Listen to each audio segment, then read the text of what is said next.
Hi there, you're listening to the Estranged Heart podcast, and I'm your host, Kreed Revere.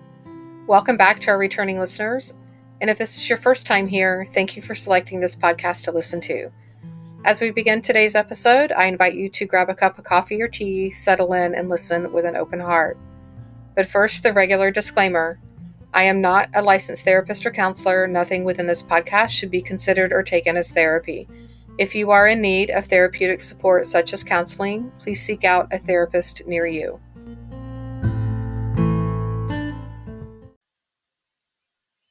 Hi there. Welcome to 2024. Can you believe it? It's here. We made it. Thanks for being along for the ride here with the Estranged Heart community. As you know, we took some time off in December and needed some time to reflect and regroup. And while it was not a restorative time for me, it did provide space for me to navigate many other things going on in my life. And for that, I appreciate your patience and understanding. The interviews with the estranged adult children that were presented in the month of December were received well. The feedback has been great, and I thank each guest for their vulnerability and their willingness to step onto such a public platform to share a bit of their estrangement story. So thank you to each of you who were so brave in doing so. If you would like to share your estrangement or reconciliation story on the podcast, feel free to email me at theestrangedheart@gmail.com. As a reminder, the Zoom support groups will be starting a new cohort beginning next week, the week of January the 8th. And if you're interested in that, please email me. These are Zoom support groups, one for estranged moms and one for recently reconciled moms. And right now, these groups will be during the daytime hours or afternoon hours, depending on your location. And if you're interested, there's been some discussion and requests to have an evening support group for estranged moms. If that is of interest to you, please email me. If there's enough interest, I'm happy to look at starting an evening group. So again, the email is theestrangedheart@gmail.com. 2023 found me with numerous changes in my life, and 2024 is starting off the exact same way. And so by default, that means that there will be changes forthcoming for the Estranged Heart podcast. The first of these changes is a personal change for me, which just by default will change some of maybe the frequency for a bit of time of the podcast, etc. And that is because I will be relocating from Washington to Florida in the late winter or early spring. And that move will find me, because I have a very large dog who will not fit on an airplane, will find me driving across the country. And I thought, what a great time it would be to potentially connect with listeners of the podcast. I would love to meet up with you and hear how the podcast has helped you, or your feelings of how it's supported you, connected you with other folks, etc. So if you're interested in that, please email me, and I'm happy to see if I can plug in, some pit stops along the way on our trek from one coast to the other. And again, the email address is theestrangedheart@gmail.com. So on to our quotes and then into our episode. The first quote is, "The secret of change is to focus all of your energy not on fighting the old, but on building the new." And that is by Socrates. And the second is, "Our dilemma is that we hate change and love it at the same time. What we really want is for things to remain the same, but get better." And that is by Sydney Harris. On to today's episode.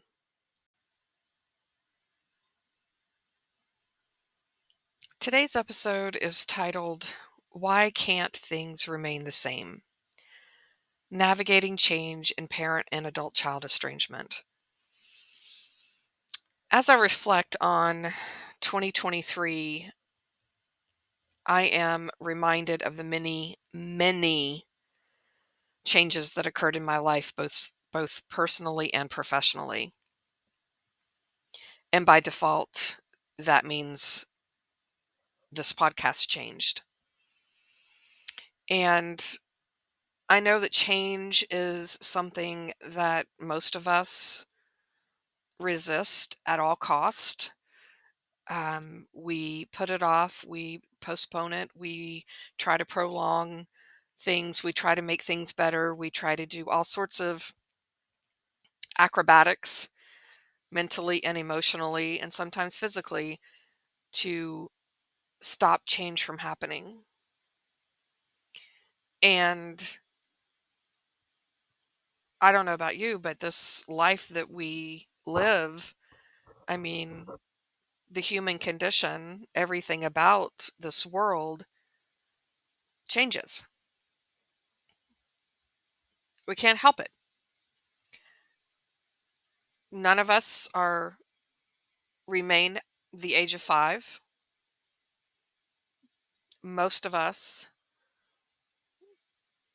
continue to, grow and evolve, and we leave our parents' home and we start families of our own, and we move from one job to the next, and our friendships change. Um, our likes, you know, as a kid we couldn't stand meatloaf, and as an adult we want nothing more than to have mom's meatloaf and mashed potatoes for dinner when we're craving home, right? So if change is life, if life is change, why do we resist it so much? So as I look back at 2023, specifically January of 2023, there was no way to predict the changes that occurred for me last year. And that brings me to January of 2024. There's no way to predict the changes that will be forthcoming in this next year for me. While I have an idea of some changes, it's impossible for me to know of all of them. And I mean, this year is already starting off with a big change for me, right? Um, I'm relocating from the Pacific Northwest to the southeast corner of the country here in the US. So life will not look the same for me. Yet there will be some steady things that will remain, although those will probably shift and change on some level of varying degrees, right?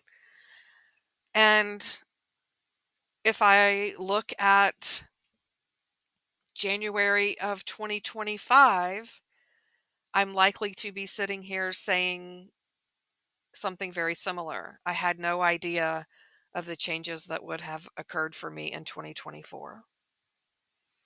So if we take this back to the piece of the work that I do with my clients and on this podcast, is if we get back to curiosity, if we go back to curiosity again, what can one do when faced with change? Why do we resist it?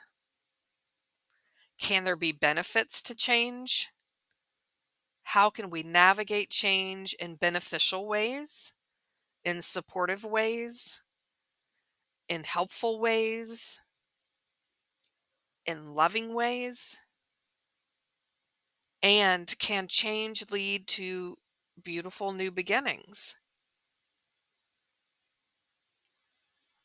Or do, in your world, do changes equal gloom and doom? And I think it's interesting. I know from my own personal experience, um, my take on change has changed drastically as I have aged and matured and experienced more of life.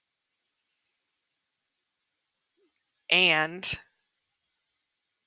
after I have done a lot of healing inner work, change is no longer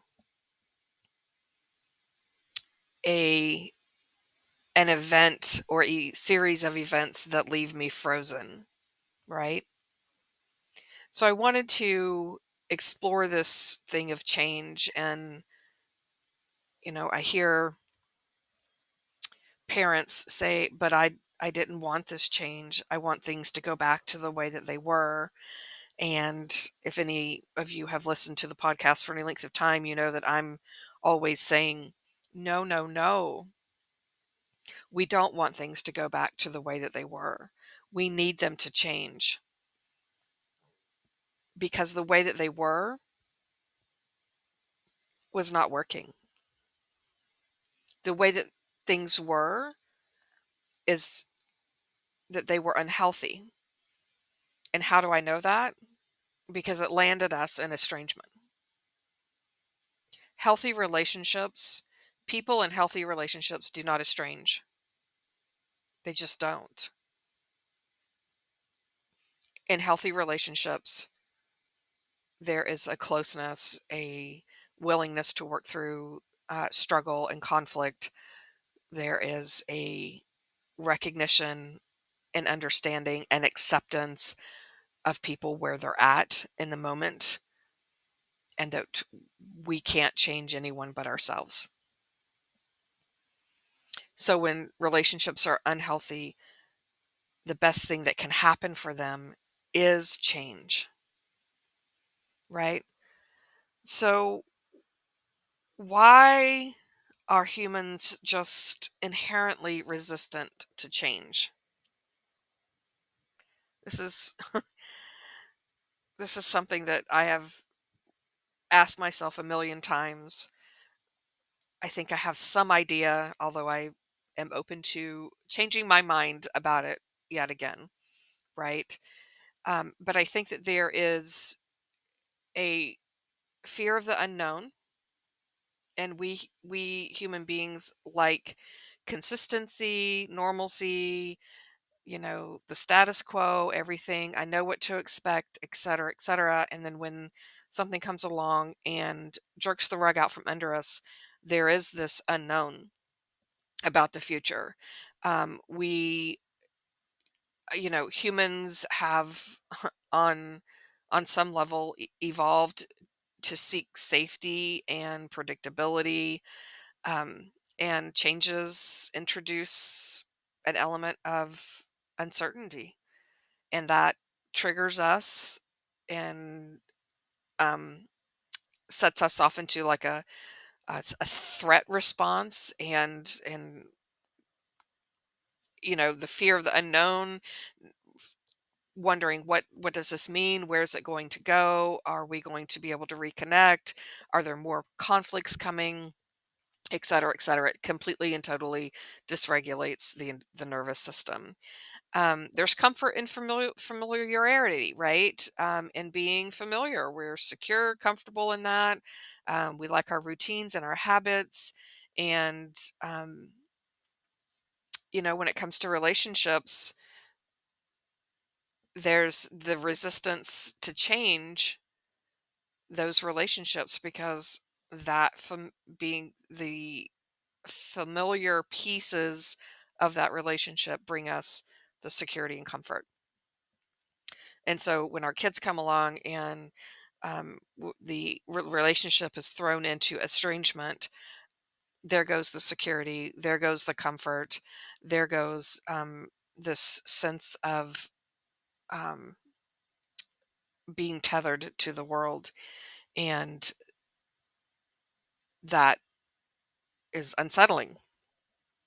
And what I find interesting in all of this, in this comfort in what is familiar, is we will resist that change, even if the quote unquote, even if the familiar is not comfortable and is actually painful for us. So many human beings would rather sit in the pain and the continued, mm, the continued unhealthy, catastrophic events that happen in relationships than to embrace change. And I find that just so, so interesting. Um, Change, you know, to embrace it requires us on some level to shift our beliefs and attitudes. Um, and that's not comfortable, just plain and simple. It's not comfortable for most people. Most people are so stuck, and I do mean stuck, in their belief and attitudes and perceptions that they cannot entertain anything else, right?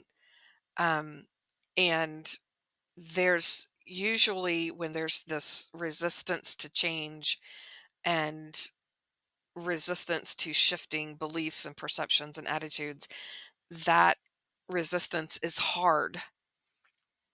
So when we're in conversation with people, they tend to be very black and white.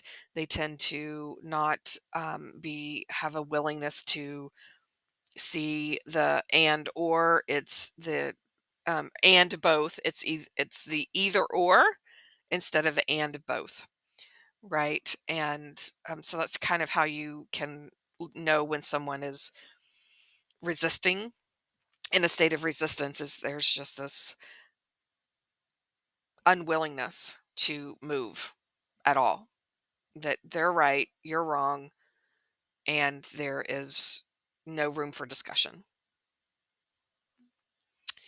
And we are hardwired to avoid loss, and more than we want to seek any sort of gain or things like that. And so if we change, then there is by default some sort of loss. My change in relocating from Washington State to Florida is I will be experiencing a loss for the love of the state that I absolutely love living in.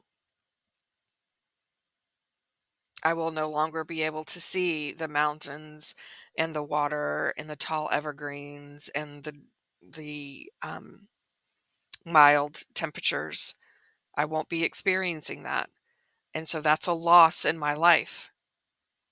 And trust me, I am in the grieving process already over that loss. So,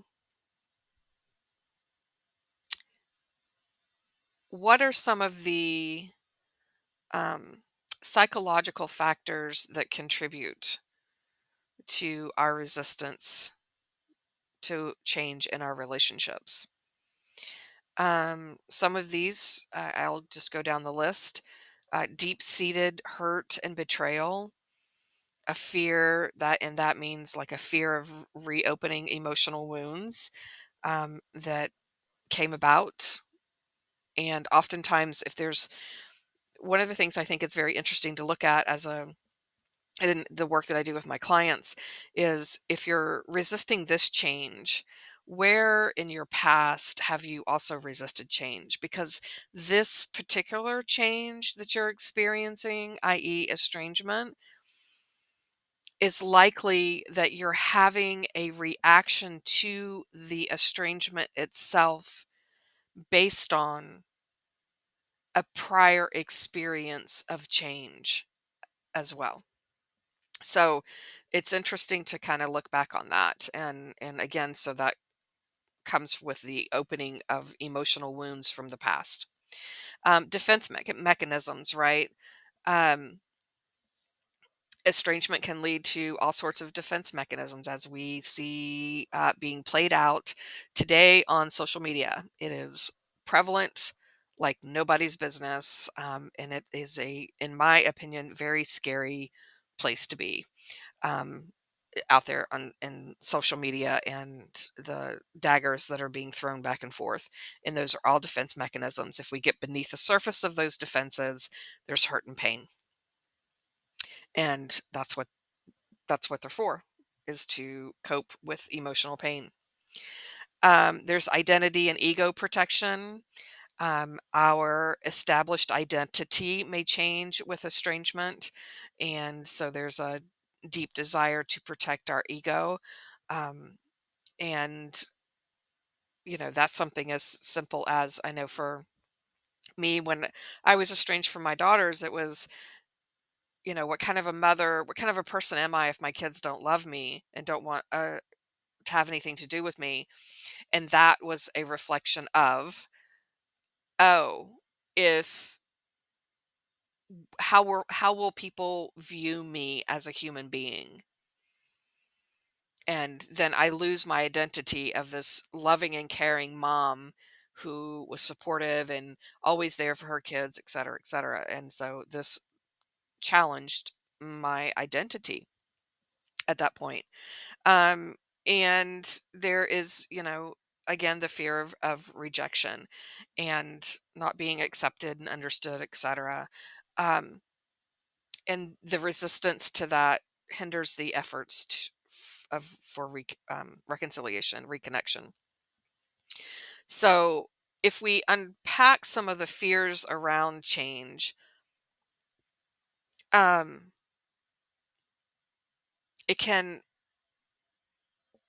evoke all sorts of fears and deep seated fears. And when I say deep seated fears, I mean fears from wounds of the past that we don't even know we're carrying around, right? I've had a couple of sessions with clients last week that where this came up, where it was, oh, we're dealing with this thing right here in the present moment, but it's actually something from the past that was never resolved, never healed, and by default that is now affecting how we are reacting to the issue in the present moment.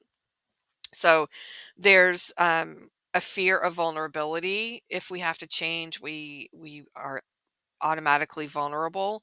And there's a fear of that, exposing our true self, expressing emotions. A lot of people are not, especially older parents, are not um, well versed in expressing emotions, let alone feeling emotions, and then being with those emotions as they are being expressed. There's the fear of rejection, fear that the attempts at reconciliation will not be met with anything good. Um, and fear of confrontation. I know that parents fear, as do the children, a fear of, making contact again and being met with all sorts of big emotions in a big confrontational way. And so, for individuals who fear confrontation, they'll do anything to stay away from that. Um, and so, in change, brings that fear up to the surface. There's also the fear of disappointment, that we'll be disappointed again. If we reach out once to connect and have a change in our relationships, we'll be met with um, disappointment again. So we just don't reach out. So, in an attempt to not go too much further into this, you know fear's a big thing when it comes to change, right? There's the threat to stability, a resistance to being vulnerable, protecting our self-image, and then of course the big one is avoiding emotional pain. Again, it's kind of like the devil we know is better than the devil we don't know. And so we'd rather stay with the pain that we've been having than to initiate change and potentially move it from a painful place into a healed place. And so, again, fear. It's just so unbelievably huge. So can can there be beneficial things that happen from change? Well, of course there is. You changed when you had children, right? When you became a parent, you changed, and that was for the better. You appreciated, wanted to be a parent, etc. Right? Um, when you move from one job to the next and you get a pay increase, is that a good thing? Yes. When you retire and you no longer have to work again, is that a good thing for most people? Yes. You know, there are positives to change. How we interact with change is typically based on our past and what we've been conditioned to believe when it comes to change, right? So, what are some of the positives that happen within the context of a relationship when we can step into the change regardless of the pain that is there in order to help move it forward, to heal it and be able to reconnect and move on. There's increased trust. There can be mutual understanding, collaborative problem solving versus conflict, well, collaborative problem solving would be conflict resolution, right? And being able to resolve our conflicts in healthy ways. And there's emotional intimacy. And that's what our children are asking for. They're asking to connect to us emotionally. And that for Gen X, a lot of Gen X, not all, and the majority of boomers, they didn't experience that from their parents. And so a lot of them don't know how to do that. Not an excuse, but an insight, right? And so if they could step into that change, if we as parents can step into the change that comes about by default with estrangement, it can lead us to have these things with our children. Our children will trust us more. They will have a mutual understanding. They will begin to understand us and where we are coming from. Is it going to happen immediately? Absolutely not. Do most of our adult children need life experience and aging and maturity to be able to come to that place? Yes, absolutely. However, it does come in small increments over time. There is a willingness to engage in conflict resolution in healthy and productive ways. And there's that intimacy where they can feel safe with us emotionally. So, how do we get there? What do we do, right? This is once we get to initial reconciliation and things like that. If you're trying to move from estrangement into reconciliation, there are obviously different pieces of the puzzle that come about in another episode. But in order to affect these changes, and if we step into the fear, right, we can have open communication channels. We can have more realistic expectations of one another. We can have established boundaries and we can have patience and all of these things that lead to healthy relationships that we did not have before. So those things come about, by active listening, using the I statements, validating feelings, expressing empathy, and by checking in on a regular basis. How are we doing? Is there anything we need to talk about and anything we need to discuss? And as I say with my clients, you can practice these things. I know that some parents are out there going, yeah, but you don't understand, Kreed. I'm estranged from my kids, so there's nothing I can do. They're not talking to me, etc. And to that, I say to you, stop it. Stop it.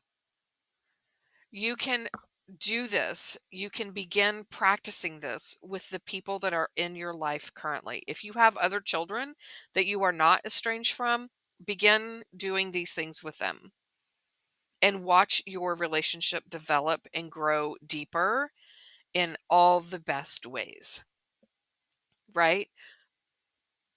Do this with your spouse, with your partner, with your friends, with your coworkers, etc., etc. You will begin to see the shift that will happen.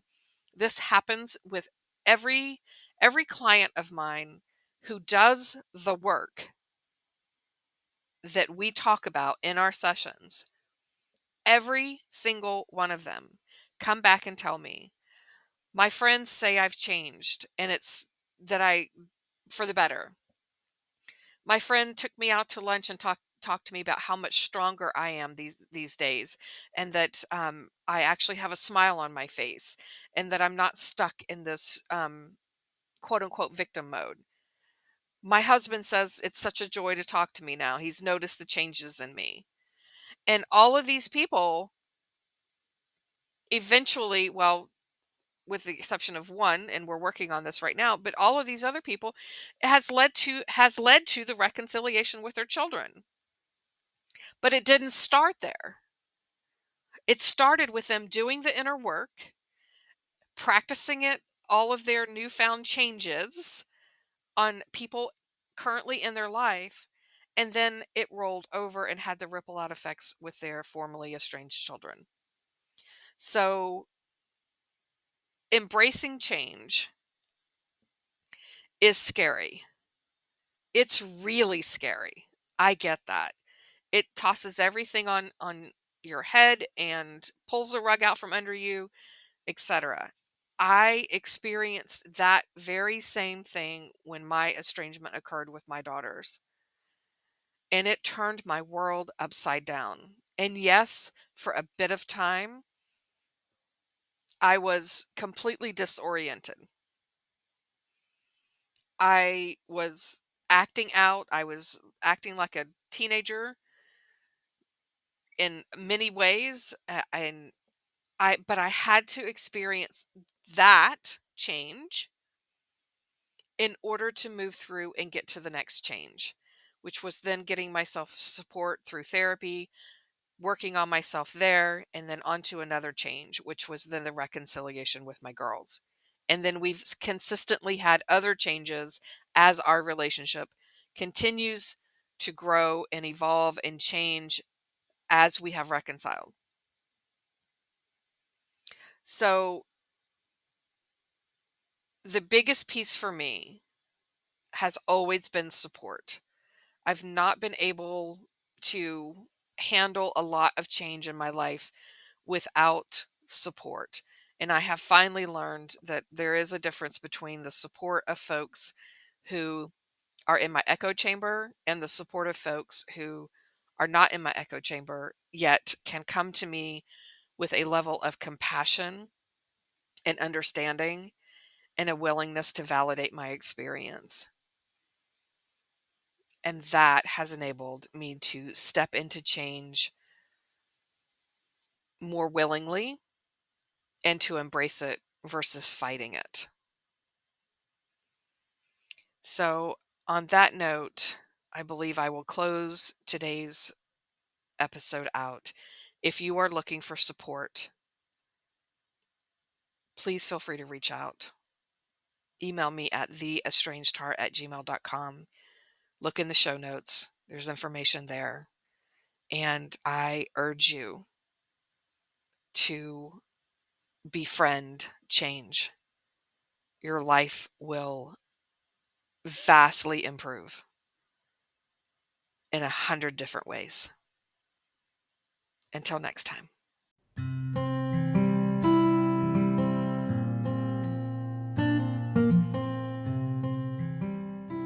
This brings this episode to a close. I hope that this time together was time you feel well spent and that you are able to find some takeaway nuggets to help you on your journey, wherever you may be on your estrangement and reconciliation path.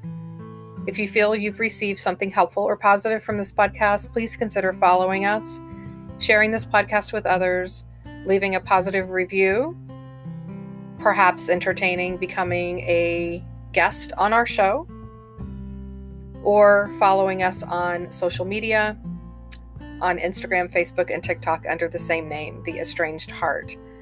As a reminder, there is an online support group on Facebook. If you are a estranged mom who identifies as being spiritual and approaches estrangement with a sense of curiosity rather than blame and judgment, and desire to do inner self-work and reflection, please seek us out. We can be found at facebook.com/estranged mothers support group.